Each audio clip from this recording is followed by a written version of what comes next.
മാരകമായ രോഗങ്ങളെ കൊണ്ട് പ്രയാസപ്പെടുന്ന എത്രയോ ആളുകളുണ്ട്.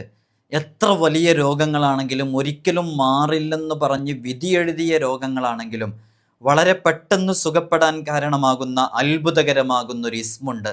956 പ്രാവശ്യം യാ എന്ന് കൂട്ടിയിട്ട് സംബോധനാക്ഷരം കൂട്ടിയിട്ട് ആത്മാർത്ഥമായിട്ട് എല്ലാ രാത്രിയിലും ചൊല്ലുകയാണെങ്കിൽ അവൻ്റെ ശരീരത്തിലുണ്ടാകുന്ന ഏതേത് രോഗങ്ങളും ഷിഫയാകാൻ അത് കാരണമാകുമെന്ന് സ്വാലിഹീങ്ങൾ പഠിപ്പിച്ചിട്ടുണ്ട്. ചികിത്സിച്ചിട്ട് മാറാത്ത രോഗങ്ങൾ വരെ ഇതുകൊണ്ട് മാറിയതായിട്ട് അനുഭവം മഹാന്മാർ പറയുന്നുണ്ട് മുജറബാത്തിൻ്റെ ഗ്രന്ഥങ്ങളിൽ. വളരെ പ്രസിദ്ധമായ ഈ ഇസ്മിനെ കുറിച്ചാണ് നമ്മളിന്ന് ചർച്ച ചെയ്യുന്നത്. ഈ ഇസ്മ പതിവാക്കി കഴിഞ്ഞാൽ അത് പതിവാക്കുന്നയാൾ മറ്റുള്ളവർക്ക് വേണ്ടി മന്ത്രിച്ചു കൊടുക്കുന്നതിലും ശിഫയുണ്ടാകും എന്ന് മഹാന്മാർ നമ്മെ പഠിപ്പിക്കുന്നുണ്ട്. വളരെ ശ്രേഷ്ഠതയുള്ള അസ്മാഉൽ ഹുസ്നയിലെ അത്ഭുതകരമാകുന്ന ഈ ഇസ്മ ജീവിതത്തിൽ പകർത്തുകയാണെങ്കിൽ അവർക്ക് മക്കളില്ലാത്തവരാണോ മക്കളുണ്ടാകും. മരണശേഷം അവൻ്റെ ആത്മാവിനെ അത്യുന്നതങ്ങളിലേക്ക് സ്വർഗത്തിലേക്ക് ഉയർത്തപ്പെടും. ഖബർ ശിക്ഷയിൽ നിന്ന് രക്ഷ പ്രാപിക്കാൻ ആരും പേടിക്കുന്നതാണ്. നാളെ ആരാരുമില്ലാത്ത ഏകാന്തതയുടെ ഇരുളിൻ്റെ ഒറ്റപ്പെടലിൻ്റെ ഭീകരതയുടെ വീടായ ഖബറിൻ്റെ അകത്ത് കിടക്കുന്ന സമയത്ത് നമുക്ക് രക്ഷയുണ്ടാകണം. അതിൽ നിന്ന് ആരും രക്ഷപ്പെട്ടിട്ടില്ല എന്നുള്ളത്. ഈ ഇസ്മിനെ സ്ഥിരമായി പതിവാക്കുന്ന ഒരാൾ അവർക്ക് ഖബർ ശിക്ഷയെ തൊട്ട് രക്ഷ നേടാൻ സാധിക്കുന്നതാണ്. അള്ളാഹു നമുക്ക് തൗഫീഖ് നൽകി അനുഗ്രഹിക്കുമാറാകട്ടെ. ആത്മാർത്ഥമായിട്ട് ഇസ്മ നമ്മുടെ ജീവിതത്തിലേക്ക് ചേർത്ത് വെക്കുമ്പോൾ നമുക്ക് ലഭിക്കുന്ന വലിയ വലിയ നേട്ടങ്ങളെക്കുറിച്ചാണ് നമ്മൾ ഇന്ന് ചർച്ച ചെയ്യുന്നത്. വിഷയത്തിലേക്ക് പ്രവേശിക്കുന്നതിൻ്റെ മുമ്പ് എല്ലാ ദിവസവും നമ്മൾ സൂചിപ്പിക്കാറുള്ളത് പോലെ തന്നെ നേരിട്ട് കാണാനുള്ള ഡേറ്റ് ചൊവ്വാഴ്ചകളിൽ മാത്രമാണ്. ചൊവ്വാഴ്ച നേരിട്ട് വരാൻ വേണ്ടി ബുക്ക് ചെയ്യാൻ വിളിക്കേണ്ടത് ഞായറാഴ്ച 10 മണിക്കാണ്. വിളിച്ച് ബുക്ക് ചെയ്തതിൻ്റെ ശേഷം മാത്രമാണ് വരേണ്ടതെന്ന് ഓർമ്മപ്പെടുത്തുകയാണ്. ഒരുപാട് മുഅ്മിനീങ്ങൾ മുഅ്മിനാത്തുകൾ പ്രത്യേകം ദുആ കൊണ്ട് വസിയത്ത് ചെയ്തിട്ടുണ്ട്. എല്ലാവരുടെയും ഹലാലായ മുറാദുകൾ റബ്ബ് സുബ്ഹാനഹു വ തആല പൂർത്തീകരിച്ചു കൊടുക്കട്ടെ. വിഷമങ്ങളിൽ നിന്ന് അള്ളാഹു വലിയ സലാമത്ത് നൽകട്ടെ.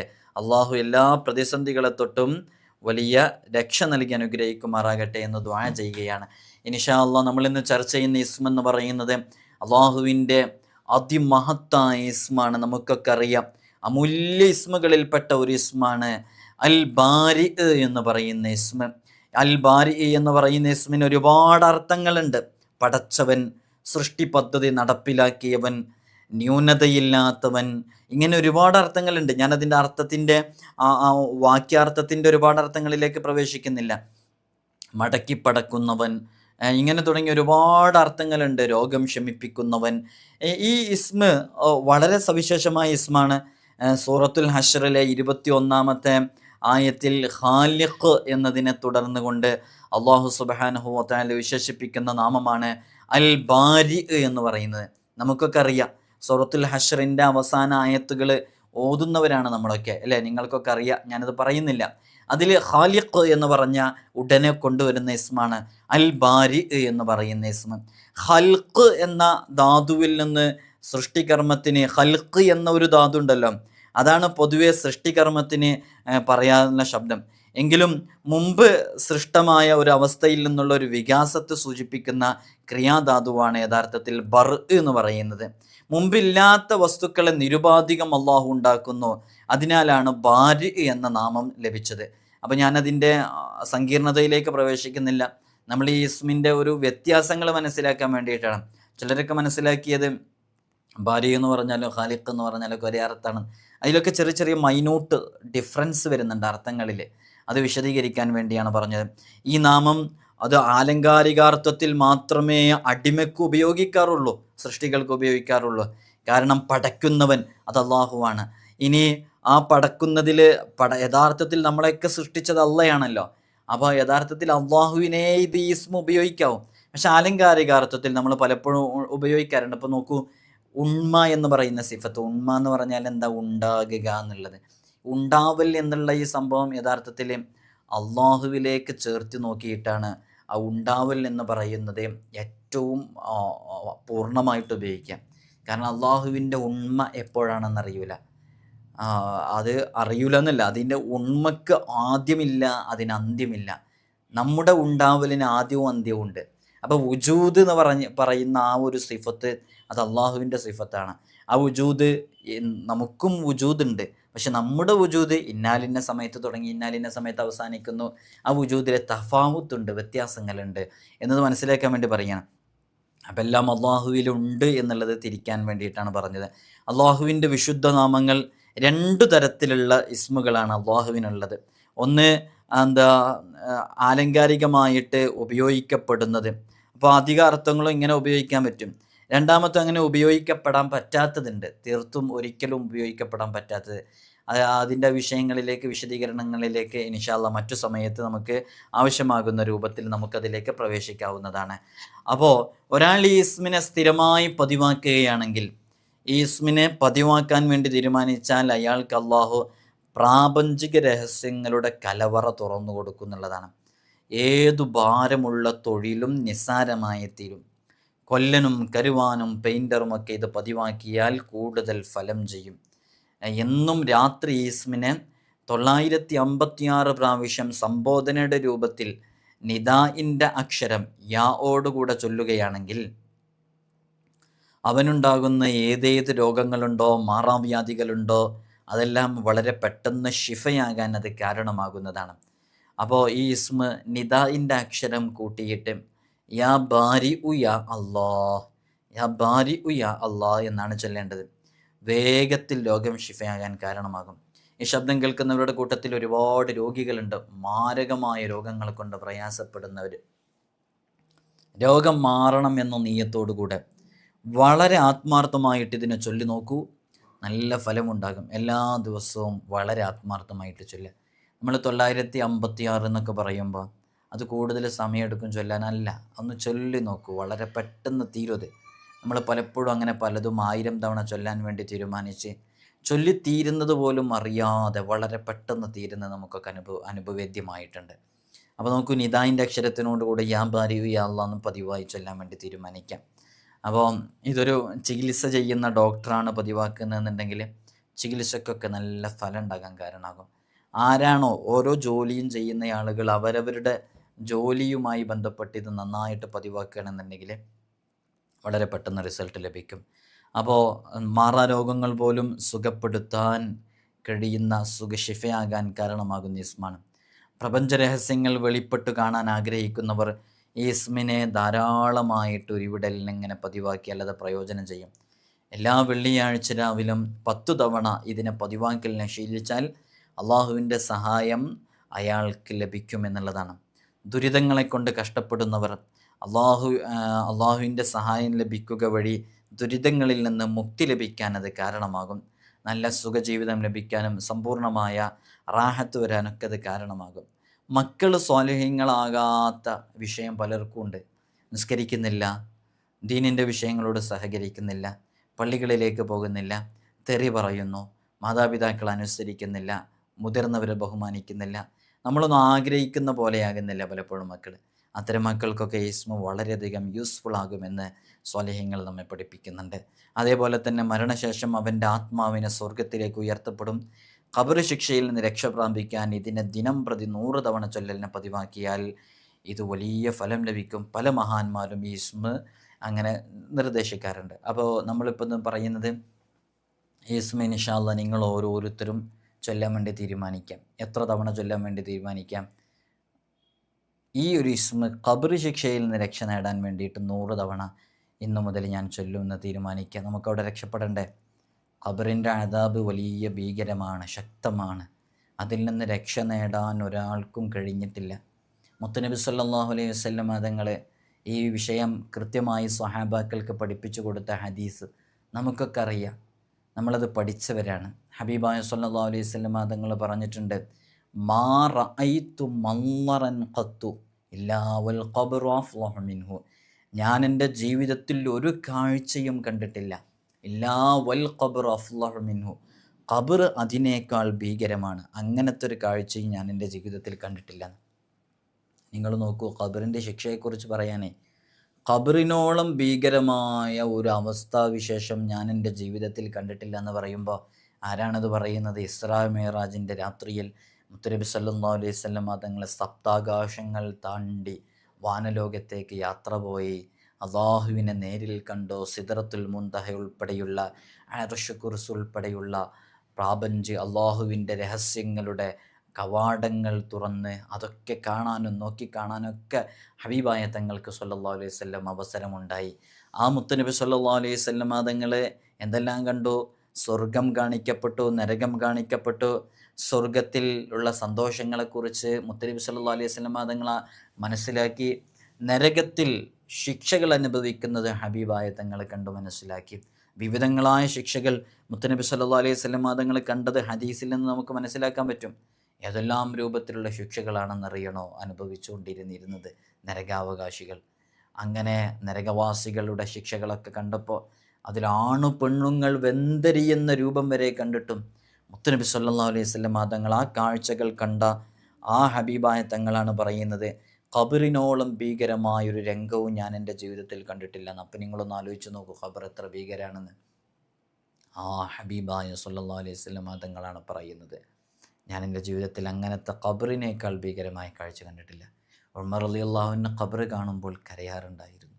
ധീരനാണ് ഉമർ റളിയല്ലാഹു അൻഹു. പക്ഷെ ഖബറിനെ കുറിച്ച് ആലോചിച്ച് നോക്കുമ്പോൾ ഉമർ ഇബ്നുൽ ഖത്താബ് റളിയല്ലാഹു അൻഹു കരയാറുണ്ടായിരുന്നു. സ്വഹാബാക്കളോട് ചോദിക്കുന്നുണ്ട്, എന്തിനാണ് ഈ ഖബർ കാണുമ്പോൾ ഇങ്ങനെ കരയുന്നത് എന്ന്. അപ്പോൾ മുത്തുനബി സല്ലല്ലാഹു അലൈഹി വസല്ലം തങ്ങളെ സ്വഹാബാക്കൾ മറുപടി പറയുന്നത്, അൽ ഖബർ അവ്വലു മൻസിലിൻ മിൻ മനാസിലിൽ ആഖിറ. ഖബർ അത് പരലോക വീടുകളിൽ വെച്ചുള്ള ആദ്യ വീടാണ്. അവിടെ വിജയിച്ചാൽ വിജയിച്ചു, അവിടെ പരാജയപ്പെട്ടാൽ പരാജയപ്പെട്ടു. എല്ലായിടത്തും ആളുകളുണ്ട് അല്ലേ? എല്ലാ ഭാഗങ്ങളിലും ആളുകളുണ്ട്. സിറാത്തുൽ മുസ്തഖീമിൽ നമ്മൾ ഒറ്റയ്ക്കല്ല, മഹ്ശറിൽ ഒറ്റയ്ക്കല്ല, എല്ലായിടത്തും ആളുകളുണ്ട്. ഖബറിൽ ഏകാന്തമാണ് പ്രിയമുള്ളവരെ, ഒറ്റപ്പെട്ട് കിടക്കേണ്ടതാണ് ഖബറിൻ്റെ അകത്ത്. അള്ളാഹു നമുക്കവിടെ രക്ഷ നൽകാൻ ഈ ഒരു ഇസ്മ വളരെ ആത്മാർത്ഥമായിട്ട് പതിവാക്കുക. നിങ്ങൾക്കറിയോ, മുത്തനബി സല്ലല്ലാഹു അലൈഹി വസല്ലം തങ്ങൾ ഇതിങ്ങനെ പറയണേ, ഖബറിനൊരു പ്രത്യേക സ്വഭാവമുണ്ട്. ഇന്നലിൽ ഖബരി ലഗ്ത, ഖബറിന് ഒരു ഇറുക്കം എന്ന് പറയുന്ന ഒരു സ്വഭാവമുണ്ട്. ആ ഇറുക്കം എന്ന് പറയുന്ന സ്വഭാവം ഖബറിന് പ്രകൃതിപരമായിട്ടുള്ളതാണ്. അത് പച്ച മനുഷ്യനാണോ പച്ച മണ്ണാണോ, മണ്ണിലേക്ക് മനുഷ്യനെ വെച്ചതാണോ, എന്നാൽ ആ ഖബർ രണ്ട് ഭാഗങ്ങളെ കൊണ്ട് വാരിയല്ലുകൾ കോർക്കുമാർ കൂട്ടിയിട്ട് ഇറുക്കുമെന്ന് അഷ്റഫുൽ ഖൽഖ് മുഹമ്മദുർ റസൂലുള്ളാഹി സ്വല്ലല്ലാഹു അലൈഹി വസല്ലം. എന്നെയും നിങ്ങളെയൊക്കെ ഖബറിലേക്ക് കൊണ്ടുപോയി വെക്കപ്പെട്ട് കഴിഞ്ഞാൽ ഖബർ അതിൻ്റെ രണ്ട് ഭാഗങ്ങളെ കൊണ്ട് ഇറുക്കും. അതിൽ നിന്ന് ഒരാൾക്കും രക്ഷപ്പെടാൻ സാധിക്കില്ല ഹബീബായ തങ്ങൾ പറയാണ്. അപ്പോൾ സ്വഹാബാക്കൾ ഉത്കണ്ഠാകുലരായി ചോദിക്കുന്നുണ്ട്, ആർക്കും രക്ഷപ്പെടാൻ സാധിക്കൂല ഖബറിൻ്റെ ഇറുക്കത്തിനെ തൊട്ട്? ആർക്കും സാധിക്കൂല എന്ന് പറയുന്നുണ്ട്. എന്നിട്ട് മുത്തുനബി തങ്ങൾ പറയുന്നത്, വലൗകാന അഹദുൻ നാജിയം മിൻഹ, ആരെങ്കിലും അതിനെ തൊട്ട് രക്ഷപ്പെടണമായിരുന്നെങ്കിൽ ലനജാ Saad bin Muadh, Saad bin Muadh റളിയല്ലാഹു അൻഹു രക്ഷപ്പെടണമായിരുന്നു. ആരായിരുന്നു പ്രിയമുള്ളവരെ സഅദ് ബിൻ മുആദ് റളിയല്ലാഹു അൻഹു?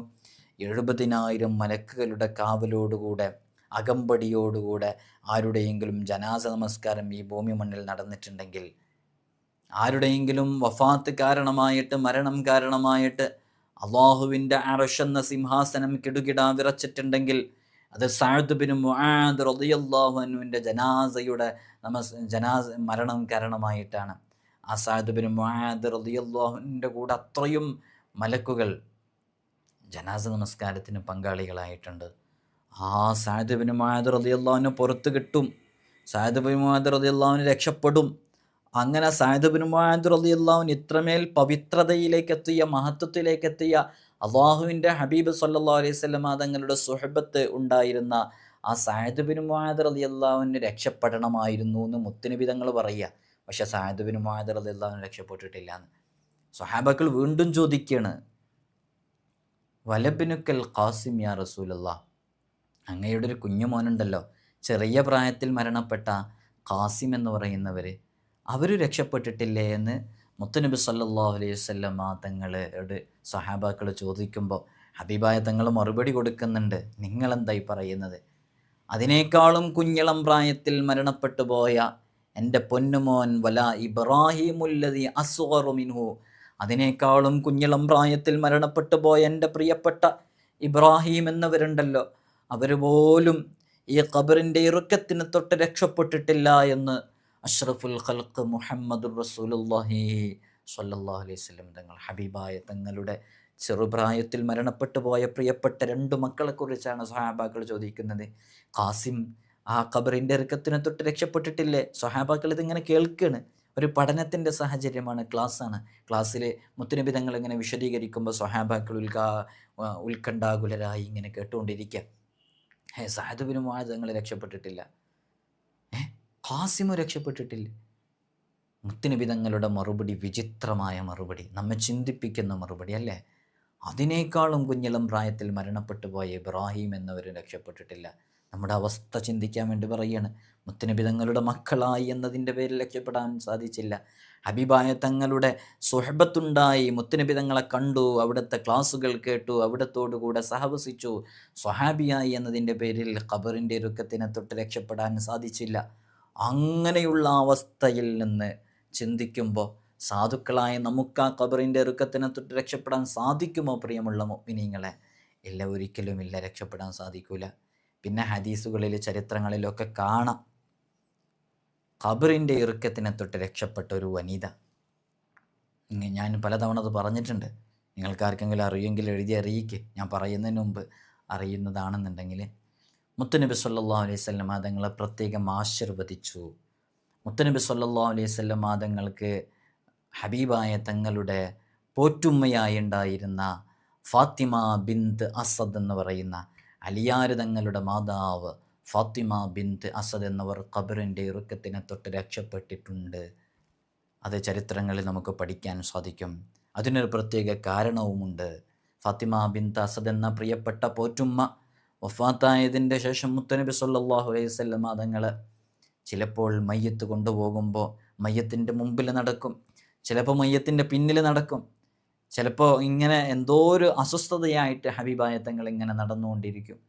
അങ്ങനെ മയ്യത്ത് ഖബറിലേക്ക് വെക്കുന്നതിൻ്റെ മുമ്പ് മുത്തുനബി സല്ലല്ലാഹു അലൈഹി വസല്ലം തങ്ങൾ ആ ഖബറിലേക്ക്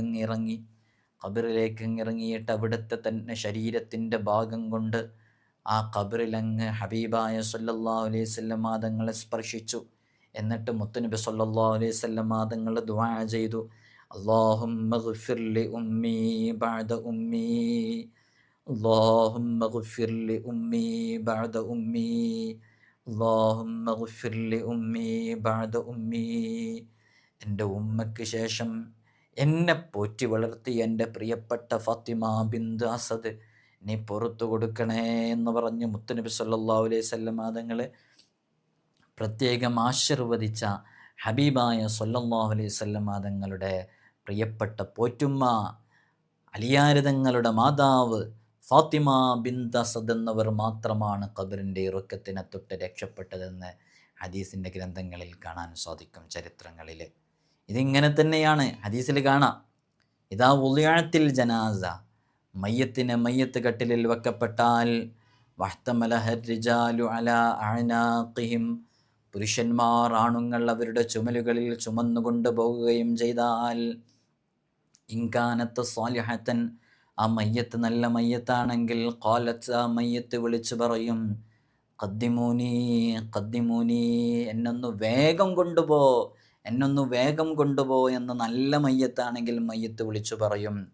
വഇൻകാനത്ത് ഗൈറ സ്വാലിഹത്തിൻ, ആ മയ്യത്ത് നല്ല മയ്യത്തല്ലെങ്കിൽ ഖാലത്ത്, ആ മയ്യത്ത് വിളിച്ചു പറയും, യാ വൈലഹാ, എൻ്റെ നാശമേ, ഐന തദ്ഹബൂന ബിഹാ, എന്നെയും വഹിച്ച് നിങ്ങൾ എങ്ങോട്ടാ കൊണ്ടുപോകുന്നത് എന്ന് മയ്യത്ത് വിലപിച്ച് പറയും. അള്ളാഹു ആ നല്ല വിഭാഗങ്ങളിൽ വേഗം കൊണ്ടുപോ എന്ന് പറയുന്ന വിഭാഗങ്ങളിൽ നമ്മയൊക്കെ ഉൾപ്പെടുത്തി അനുഗ്രഹിക്കുമാറാകട്ടെ. എന്നിട്ട് ആ ഹദീസിൻ്റെ ബാക്കിയിൽ കാണാം, ഇങ്ങനെ എന്നെ എങ്ങോട്ടാ കൊണ്ടുപോകുന്നതെന്ന് ചീത്ത മയ്യത്ത് വിളിച്ചു പറയും, നല്ല മയ്യത്ത് വേഗം കൊണ്ടുപോകുമെന്ന് വിളിച്ചു പറയും. ഈ ശബ്ദം യസ്മഉ സൗതഹ കുല്ലു ഷൈഇൻ ഇല്ലൽ ഇൻസാൻ, ഈ വിളിച്ചു പറയുന്ന ശബ്ദവും ഈ കാര്യങ്ങളുമെല്ലാം എല്ലാ വസ്തുക്കളും കേൾക്കും. ഇല്ലൽ ഇൻസാൻ, മനുഷ്യരൊഴികെയുള്ള എല്ലാ വസ്തുക്കളും കേൾക്കും. വലോ സമിഅൽ ഇൻസാനു, മനുഷ്യനെങ്ങാനും ഇത് കേൾക്കുകയാണെങ്കിൽ ലസ്വഇഖ, അവൻ ബോധരഹിതനായി പോവും, അവൻ മരണപ്പെട്ടു പോകും, അവൻക്കത് താങ്ങാൻ കഴിയൂല. ഈ വിലപിച്ച് പറയുന്ന ശബ്ദം മനുഷ്യന് കേൾക്കാൻ കഴിയൂല. മാ ബൈനൽ ഖാഫിഖൈൻ, കിഴക്കിലെയും പടിഞ്ഞാറിലെയും സകല വസ്തുക്കളെയും, യസ്മഉ സൗതഹ മാ ബൈനൽ ഖാഫിഖൈൻ. അതുപോലെ ആ തത്തുല്യമായ വാചകങ്ങൾ ഹദീസിൽ കാണാം. ഞാൻ ഇപ്പോൾ നോക്കി പറയുന്നതല്ല, ഞാൻ എൻ്റെ ഓർമ്മയിൽ നിന്നെടുത്ത് പറയുന്നതാണ്. അത്രമേൽ ഭീകരമാണ് പ്രിയമുള്ളവരെ ആ രംഗങ്ങളൊക്കെ. അതിൽ നിന്നൊക്കെ രക്ഷപ്പെടാൻ സാധിക്കുന്ന ഇസ്മാണിതെന്നാണ് പറഞ്ഞു വരുന്നത്. ഇങ്ങനെ ഖബറിൽ ഇങ്ങനെ വാരിയല്ലുകൾ തമ്മിൽ കോർത്തിട്ട് പൊട്ടുന്ന ശബ്ദം കേൾക്കുന്ന പറഞ്ഞത്. വലഖദ് ളുഖിതത്തു ളുഖ്തൻ, ഹദീസിൽ കാണാം. ഖബറങ്ങി ഇറുക്കിയിട്ട് ആ ശബ്ദം കേൾക്കും എന്നുള്ളത് മുത്തനബി സല്ലല്ലാഹു അലൈഹി വസല്ലം തങ്ങൾ നമ്മെ പഠിപ്പിക്കുന്നുണ്ട്. അപ്പോൾ അത് വല്ലാത്തൊരവസ്ഥയാണ്. അവിടെ നമുക്ക് രക്ഷപ്പെടണം. അതിനാണ് നമ്മൾ സൂറത്തുൽ മുൽക്ക് എല്ലാ ദിവസവും ഓതുന്നത്. അങ്ങനെയുള്ള അമലുകളിലേക്കൊക്കെ പ്രവേശിച്ചാൽ അതിൽ നിന്നൊക്കെ നമുക്ക് വലിയ കാവൽ ലഭിക്കാൻ കാരണമാകും. എന്ന് നമ്മളിവിടെ പറഞ്ഞ പ്രധാനപ്പെട്ട ഇസ്മ അതിന് പറ്റുന്നൊരു ഇസ്മാണ്. നിങ്ങളുടെ ജീവിതത്തിൽ പകർത്താൻ വേണ്ടി ശ്രമിക്കുക. അല്ലേ, ഒന്ന് ആലോചിച്ച് നോക്കൂ, എപ്പോഴാണ് ഇത് സംഭവിക്കുകയെന്നറിയോ? ശാസ്ത്രമൊക്കെ തോറ്റ വിഷയമല്ലേ ഇത്? എനിക്കുണ്ടോ ഗ്യാരണ്ടി? നിങ്ങൾക്കുണ്ടോ ഗ്യാരണ്ടി? ഇത് കേട്ടുകൊണ്ടിരിക്കുന്ന, ഇതിങ്ങനെ കയ്യിൽ പിടിച്ചുകൊണ്ടിരുന്നിട്ടല്ലേ നിങ്ങൾ ഈ കണ്ടുകൊണ്ടിരിക്കുന്നത് പെന്നെ അല്ലേ? നിങ്ങളുടെ വലത് കയ്യിൽ പിടിക്കുന്നു, ഒന്നുകിൽ ചെറുവിരൽ കൊണ്ട് താക്കം കൊടുത്തിട്ടുണ്ടാവും, ഒരു താങ്ങൽ കൊടുത്തിട്ടുണ്ടാവും, അല്ലെങ്കിൽ എവിടെയെങ്കിലും വെച്ച് കണ്ടുകൊണ്ടിരിക്കുക, അല്ലെങ്കിൽ കിടന്നുകൊണ്ട് കണ്ടുകൊണ്ടിരിക്കുന്നവരുണ്ടാകും അല്ലേ? ഇതങ്ങ് വീണുപോവല്ലേ നമ്മുടെ ശ്വാസം നിലച്ചാലേ.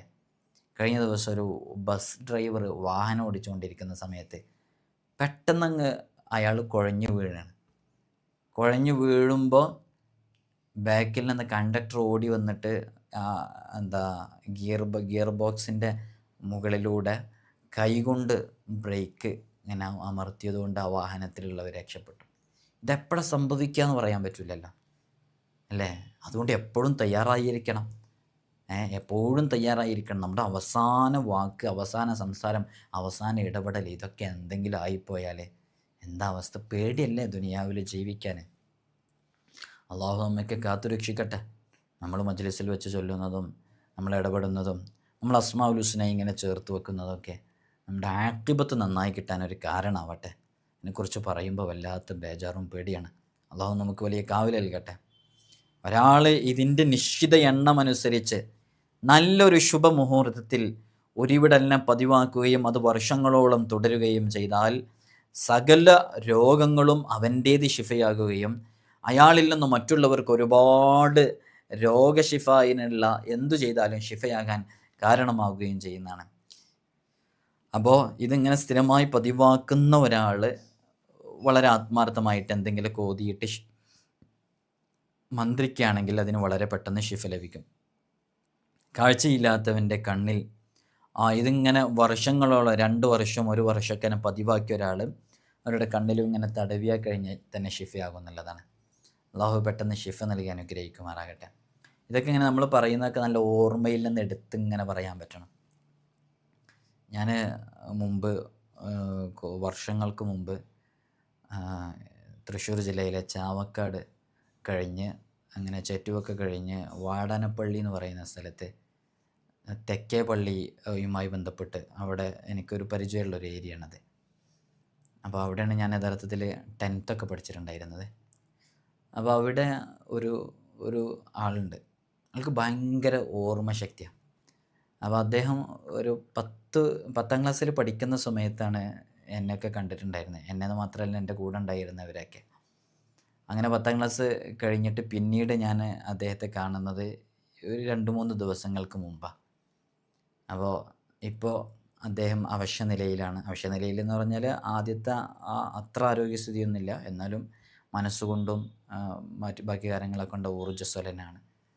അപ്പോൾ ഞാൻ പെട്ടെന്ന് എന്നെ തിരിച്ചറിയില്ല, കാരണം ഇതിന് ശേഷമുള്ള എൻ്റെ മാറ്റം എന്ന് പറഞ്ഞാൽ ട്രാൻസ്ഫോർമേഷൻ നന്നായിട്ട് മാറിയിട്ടുണ്ട്, അന്നത്തെ പോലെയല്ല. അപ്പോൾ പെട്ടെന്ന് അദ്ദേഹം കണ്ടപ്പോൾ എന്നെ തങ്ങളല്ലേ എന്ന് ചോദിച്ചിട്ട് പെട്ടെന്ന് ഓർമ്മയിലേക്ക് വന്നു എന്നുള്ളതാണ്. ഒരു 10th ക്ലാസ് കഴിഞ്ഞ് ഇത്രയും കാലത്തിനിടയിൽ ആ മെമ്മറി അങ്ങനെ തന്നെ നിൽക്കുന്നുണ്ട്. അപ്പോൾ ഞാൻ ഇപ്പോൾ ഓർത്തു പോകുന്നത്, അദ്ദേഹം അവിടെ നിൽക്കുന്ന സമയത്ത് തന്നെ നാട്ടുകാരൊക്കെ പറയും മൂപ്പരൊന്നും മറക്കൂല, മൂപ്പരോട് ചോദിച്ചു നോക്കാം, അത്രയും ഓർമ്മശക്തി ഇരുന്നതാണ്. അപ്പോൾ ഈ ഓർമ്മശക്തി ഉണ്ടാകുക എന്നുള്ളതും പെട്ടെന്ന് നമുക്ക് ഓർമ്മയിലേക്ക് വന്ന് കാര്യങ്ങൾ ചെയ്യുക എന്നുള്ളതും വളരെ പ്രധാനപ്പെട്ടൊരു കാര്യം തന്നെയാണ്. അപ്പോൾ നല്ല ഓർമ്മശക്തിയിൽ ഇതിങ്ങനെ വെച്ച്, നല്ല ഓർമ്മയിൽ വെച്ച് വളരെ ആത്മാർത്ഥമായിട്ട് എല്ലാ ദിവസവും ഇത് ചൊല്ലാൻ വേണ്ടി തീരുമാനിച്ചാൽ നല്ല ഫലം ലഭിക്കും. അള്ളാഹു നമുക്ക് തൗഫീഖ് നൽകി അനുഗ്രഹിക്കുമാറാകട്ടെ. അപ്പോൾ ഇത് 2 വർഷം 1 വർഷമൊക്കെ ഇങ്ങനെ സ്ഥിരമായി ചൊല്ലുന്ന ഒരാളുണ്ടെങ്കിൽ അയാളുടെ മുമ്പിൽ ആരെങ്കിലുമൊക്കെ കണ്ണുമായി ബന്ധപ്പെട്ട രോഗങ്ങൾ, കാഴ്ചശക്തി ഇല്ലാത്ത വിഷയങ്ങളൊക്കെ പറഞ്ഞു വരുമ്പോൾ ഇതൊന്നും എടുത്ത് ഇങ്ങനെ ജസ്റ്റ് ഒന്ന് തടവി കൊടുത്താൽ തന്നെ ഷിഫയാകാൻ കാരണമാകുന്നില്ല. ഇത് ഇസ്മിൻ്റെ ഒരു പവിത്രതയാണ്. അള്ളാഹു രോഗങ്ങൾക്കൊക്കെ ഷിഫ നൽകി അനുഗ്രഹിക്കുമാറാകട്ടെ. ഈ ഇസ്മിൻ്റെ ആദത് എന്ന് പറയുന്ന ഓരോ ഇസ്മിനും ആദത് ഉണ്ടല്ലോ. ഇതിൻ്റെ ആദത് എന്ന് പറയുന്നത് 213 അങ്ങനെ ബാ 2 നമുക്കറിയാം. ബാരി ഉ അബ്ജദ് എന്ന് പറയുമ്പോൾ ബാ 2 പിന്നെ അലിഫ് 1 അപ്പം 3 പിന്നെ റോ എന്നുള്ളത് 200 പിന്നെ യാ എന്നുള്ളത് 10 അപ്പോൾ അങ്ങനെ 200ഉം 10ഉം 1 2 213 ഇതിൻ്റെ ആദത്. അപ്പോൾ ഇത് വളരെ ആത്മാർത്ഥമായിട്ട് ഉപയോഗിക്കാം. അനുവദനീയമായ കാര്യങ്ങൾക്ക് വേണ്ടിയിട്ട് ഇത്തരം ഇസ്മുകളൊക്കെ ഉപയോഗിക്കാവൂ. അല്ലാത്തവയ്ക്കൊക്കെ ഉപയോഗിക്കുമ്പോൾ അതിന് നല്ല തിക്തഫലങ്ങൾ ഉണ്ടാകും എന്നുള്ളതാണ്. അത് തിരിച്ചടിക്കാനൊക്കെ കാരണമാകും. അതുകൊണ്ട് തന്നെ ചിലപ്പോൾ നമ്മൾ അതുമായി ബന്ധപ്പെട്ട വേറെ എന്തെങ്കിലുമൊക്കെ ശത്രുക്കളുമായി ബന്ധപ്പെട്ട വിഷയങ്ങൾ, ഇപ്പോൾ ശത്രുക്കൾ നമ്മൾ വല്ലാതെ പ്രയാസപ്പെടുത്തിക്കൊണ്ടിരിക്കുന്നു, എന്നാൽ അയാളുടെ പ്രയാസം നിൽക്കാൻ വേണ്ടിയിട്ടൊക്കെ നമ്മൾ ചില ഇസ്മുകളെ കൊണ്ട് ചില വിദ്യകളൊക്കെ അതിനുണ്ട്. അപ്പോൾ അത്തരം വിഷയങ്ങളൊക്കെ നമ്മൾ ചെയ്യുമ്പോൾ അനുവദനീയമല്ലാത്ത രൂപത്തിലോ മറ്റൊക്കെ ആയിട്ട് ഇത് ഉപയോഗിക്കുമ്പോൾ തിരിച്ചടിക്കും. ഇത് മനസ്സിലാക്കിയിട്ട് ഒരാൾ എന്ത് ചെയ്യുന്നു, വേറെ രൂപത്തിൽ അത് ഉപയോഗിക്കുന്നു. അപ്പോൾ അത് വേറൊരു പ്രശ്നത്തിലേക്കൊക്കെ നയിക്കപ്പെടാൻ അത് കാരണമാകും. അതുകൊണ്ട് ഇതൊക്കെ ഒരു ദിക്റാക്കി ചൊല്ലി നടക്കുക, ആത്മാർത്ഥമായിട്ട് ഉപയോഗിക്കുക. അസ്മാഉൽ ഹുസ്ന എല്ലാ ദിവസവും പതിവാക്കുക. 5 വഖ്ത് നിസ്കാരങ്ങൾ ഖളാ ആക്കാതിരിക്കുക. ഹദാദ് റാത്തിബ്, വിർദുൽ ലത്തീഫ് പോലെയുള്ള പ്രധാനപ്പെട്ട വിറുതുകളൊക്കെ നമ്മുടെ ജീവിതത്തിലേക്ക്, റാത്തീബുകളൊക്കെ കൊണ്ടുവരിക. ഇങ്ങനെയൊക്കെ ജീവിതം നന്നായി ക്രമപ്പെടുത്തിയാൽ നമുക്ക് വലിയ ബറക്കത്ത് ലഭിക്കാൻ കാരണമാകും. പറ്റാവുന്നവരൊക്കെ അത് ചെയ്യുക. സ്വലാത്ത് ചുരുങ്ങിയത് ഒരു ദിവസം 300 തവണയെങ്കിലും ചൊല്ലാൻ വേണ്ടി തീരുമാനിക്കുക. നമ്മുടെ ജീവിതത്തിൽ നല്ല മാറ്റങ്ങളോ ഖൈറുകളൊക്കെ ലഭിക്കാൻ കാരണമാകും. അല്ലാഹു സുബ്ഹാനഹു വ തആല നമുക്ക് ഖൈറിൻ്റെ കവാടങ്ങൾ തുറന്നു തരട്ടെ. എല്ലാവരും ദുആ ചെയ്യണമെന്ന് വസീയത്ത് ചെയ്യുന്നു. അസ്സലാമു അലൈക്കും വറഹ്മത്തുള്ളാഹി വബറകാതുഹു.